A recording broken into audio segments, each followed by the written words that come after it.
Bastion is the title of the breakout action RPG made by Supergiant Games in 2011, the same lot that would later make the likes of Transistor and Hades. Seeing how far-reaching their influence would go on to become, let's take a look at where it all started. Bastion begins with you playing as some white-haired twink referred to as the Kid, waking up to find the world has pretty much fallen apart while you cause some Z's. Now it's throwing itself at your feet to form pathways to travel through as you explore through levels and fight your way past little beasties and wildlife to make your way to the Bastion, a flying safe haven that acts as your home base where you can upgrade your gear through land fragments you find scattered throughout the world and go out into the wild searching for cores and shards to build upon and expand the Bastion itself. Along the way, you'll discover more clues giving insight into the calamity, the source of the world's devastation, as well as finding survivors scattered throughout the world that'll have more impact on the story as it unfolds. That's about the sum of it without getting too heavily into spoilers, which would be a shame since it's very much a game you play for the story. This is especially apparent when you consider Bastion's weakest link is the combat, which is kind of basic. It's functional for the most part, but it's plagued by a lot of small problems that don't do it any favors, which we'll get into shortly. First off, there's a wide selection of weapons, both melee and ranged, that add quite a bit of flavor and variety. Every weapon has 2 options per tier of upgrade that you can unlock once you've got enough blue fragments and the matching material required. Given the amount of fragments you need, it's unlikely you'll be maxing more than maybe 2 or 3 of these out during a playthrough, unless you're actively looking to complete vigil challenges or grinding for them through other means. You can equip 2 different weapons at a time, letting you double up on your melee or ranged options, or strike a healthy balance between the 2. A couple of standout mentions would be the bow, which feels pretty powerful for the first half of the game, especially once you get the faster draw time and bonus damage for it, and this thing will let you pretty much chunk anything from afar while standing in place, which felt borderline broken in how strong it is compared to other early game options. The martial rifle feels pretty weak in the level that you first get it, since you're forced to use it the first time you pick it up, but it quickly becomes pretty beefy once you get a couple of upgrades for it too. And the Galleon mortar is just a straight up beast, although it does highlight the problem with using the controller, and that would be the auto-targeting. Locking onto targets in of itself isn't bad in theory, but in practice, it's pretty bad when you have to hit the shoulder buttons to cycle through enemies. In this challenge, you have to hit as many targets as you can within 5 shots. Here, there's at least 80 enemies, so if you want to land it just right, you're going to be wearing out your shoulder buttons a lot. As a result, it turns out using the mouse and keyboard is simply the superior choice, since from as far as I can tell, there's no way to enable a free aim option for ranged weapons when using the controller. Regardless of whichever method you use though, you'll still be fighting the controls when it comes to using your shield. Trying to guard against a bunch of enemies swarming you from one side? Well, better pray to Pipe that the Kid puts up his shield in the way you're facing, since more times than I can count, he did a 180 to block against some Randy J across the map, while a flock of birds were pecking at my elbows. I'm genuinely surprised that you can aim everything else freely with the mouse, but you have to use the targeting feature to block versus enemies. At first I thought I was doing something wrong, since I couldn't figure out how to even swap targets using the keyboard. Then I checked the controls and it turns out it's bound to page up and page down by default. So while in a frantic fight, it expects you to let go of your mouse, move your hand across the keyboard to use the page up and page down buttons. You what, mate? Well, the other default bindings make some sense, but this is just mental. Sketchy control schemes aside, Bastion's difficulty as a whole is pretty lenient even when having most of the idols enabled.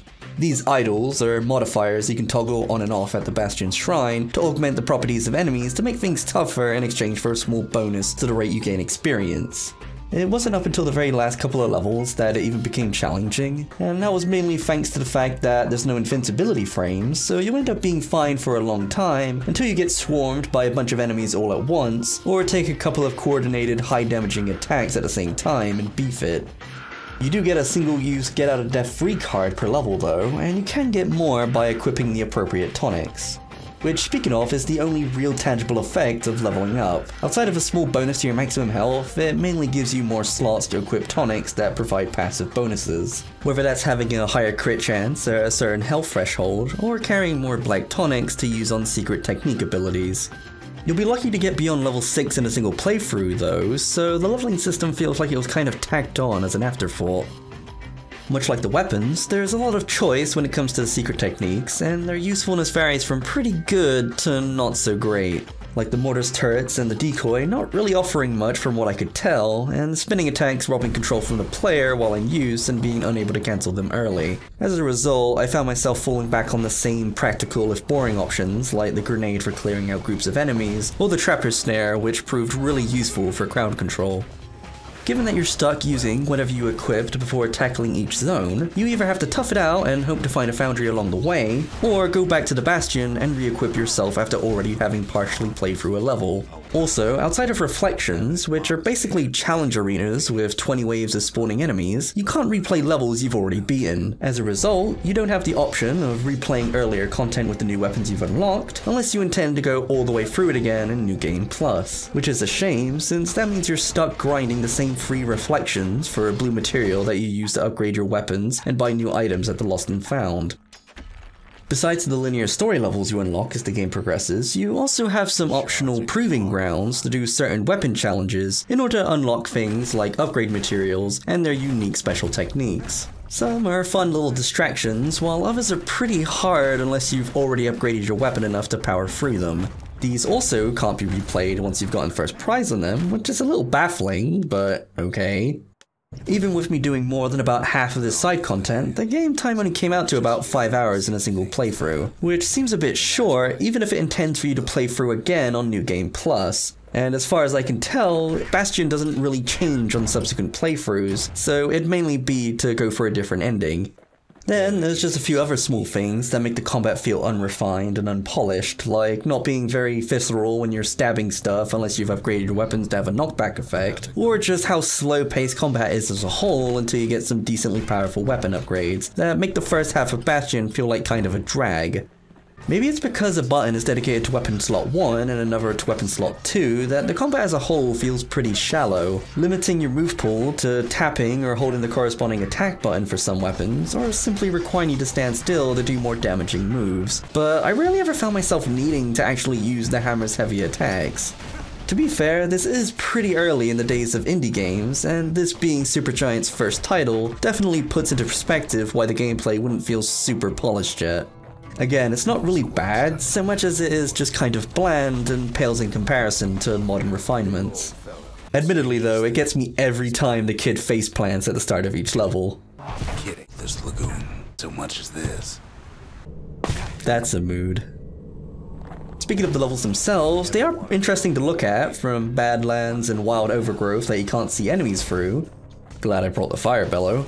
To ruined cities, and despite being mainly linear, there are some branching paths to let you explore and collect items you may otherwise have to pay a finder's fee back at the Lost and Found. It has a good pacing when it comes to introducing new monsters, items, and locations to avoid things feeling too samey, and the singular difficulty setting means you can dictate your own challenge and properly tune things if you find them too difficult or easy, which, as said, lean towards the latter without liberal use of idols until the later third of the game. Enemies all have their own traits and ways that they fight, so you need to use some tactics when tackling them, like stink eyes climbing up when you're paying them any mind to avoid taking damage, or lunkheads that are nearly invulnerable from the front and require baiting out their leap to attack from the sides or behind. Or you could say screw that and just use the fire bellows.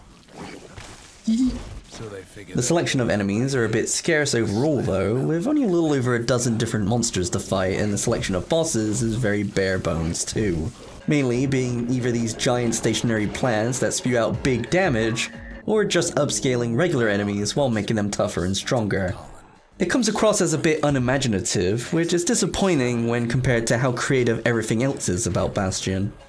All in all, the gameplay isn't necessarily bad, so much as it's just serviceable and boringly simple. It may have been decent at the time of its release, but by now it's definitely starting to feel its age.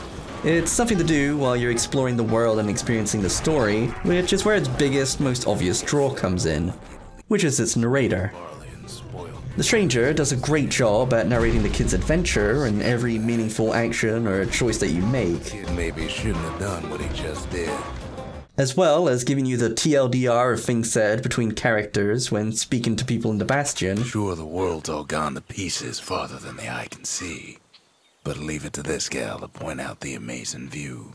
or recapping memories when undertaking reflections. So what'd the kid do?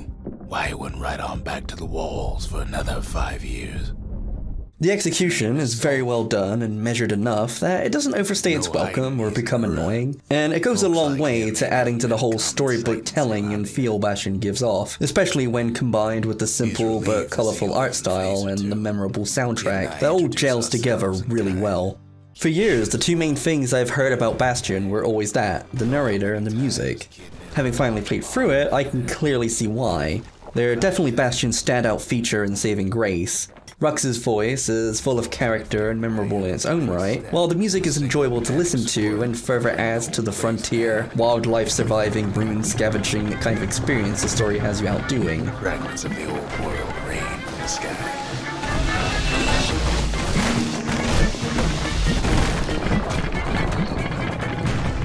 It also carries a lot of melancholy and goes a long way at evoking feelings regarding the ruined world and key events as you progress through the story. Strong, 'cause we'll be there before too long.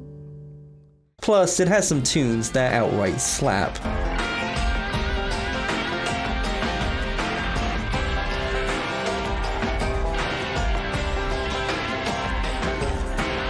As I mentioned, the art style is very nice to look at with colourful environments and characters. Some enemies are fairly creative as well, like windbags, these floating ghosty fellows, while the animals and plants can be a little more standard in terms of appearance. It's very visually pleasing watching the world come together to form a pathway at your feet, though that can lead to instances of you falling off a platform, only to land back on it as it falls again, making you take twice the damage. This only happened a couple of times though, but there were other instances where I'd get stuck in terrain as it's forming. The only other real inconsistency I can think of when it comes to the art style is the kid looks kind of thick in game. Whereas he's looking more like a twink when featured in the sprite work when using the Forge Foundry and other home-based buildings. In 3D, he just looks a bit off somehow. All of this said, the only other issue I remember running across were it playing fine with streaming over Discord one day, only for it to have an absolute aneurysm the next. For some reason, it decided to start crashing to desktop whenever I would load a level, and I have no idea as to why when it was working perfectly fine the day before. In Bastion's defense, it's probably just Discord being Discord, since it recorded and played fine otherwise. In conclusion, while I may have had to fight the controls a fair bit more often than I would have liked, I still found it interesting enough to carry on to completion. The combat may not be the most stimulating experience around, and it's starting to feel its age when compared to other recent titles in the same genre, but it's not terrible and you're rewarded with a well-narrated story and fantastic music. I can say it wasn't really my kind of game due to its shortcomings in the gameplay, but I can definitely see why it would have appealed to others who are more story inclined, and it was certainly influential for its time. I can recommend Bastion on the foundations of its great storytelling and fantastic music, but advise anyone playing it nowadays to reel in their expectations.